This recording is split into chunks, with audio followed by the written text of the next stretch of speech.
Mənim rəfiqələrimin ikisində də mən həmişə ortaq nöqtədə tapırdım. Özümə aid olmayan nöqtədə tapırdım. Öz-özümə düşünürdüm ki, mən niyə görə bunlarla rəfiq olmuşam? Amma qınamırdım. Amma qəbul etmədiyim tərəflər də var idi.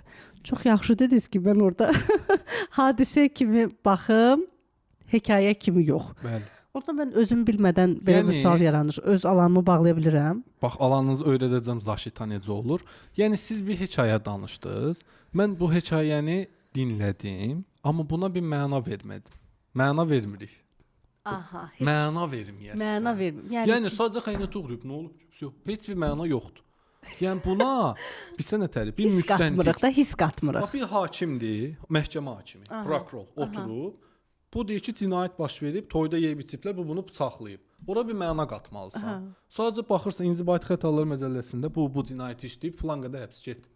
Hakimdə duyğu var? Yoxdur. Olsa qərar verəmir, səhv qərar verər. Həkimdə də, cərrahda duyğu olmamalıdır ki, səni yara bilsin. Və bunu eləyən terapistdir, kimdirsə də nədirsə, o insan tam kamilləşib duyğularını söndürməlidir ki, insanlar mənə deyir ki, sən çox duyğusuzsan, vətsizsən, niyə? Mən işim gərəyi belə olmalıyam. Çünki qarşı tərəflə empati qursam, onun bütün ağırlığı gələcək mənə. Və məndən söhbət getmiş, sən bir rəfiqəvi dinləsən, bir qohumuvu dinləsən, onun o negativi də axır sənə, bu cavdu deyil, sən onun psixi hücumuna məruz qaldın. Aydındır, aydındır. Mən xəstəyəmdə empati çakram bağlı gəzirəm.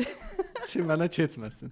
Bulaşmayım, çünki dərd dinləyirəm ancaq işim budur. Mənə xoşbəxt olub gələn olmur. Ondan sonra gəlir qəlb çakramız. Ondan sonra gəlir qəlb çakrası, yaşıl rəngdədir, təbiət yarpaq rəngindədir. Qəlb çakrası sevgi balansını, alış-verişini bildirir. Qəlb çakrası sevgi ilə bağlı problemləri özündə tutur. Aydındır? Yəni sən bir nəfəri çox sevirsən, o sənə verdiyin sevgi qədər qaytarmırsa, qəlb çakran çık bloklanır. O qədər almırsan ki, axırda deyirik qəlbim daşdaşıb. O levelə çatırsan, ondan sonra da sevənmirsən. Sevə bilmirsən. İstəsən də sevənmirsən. Okay.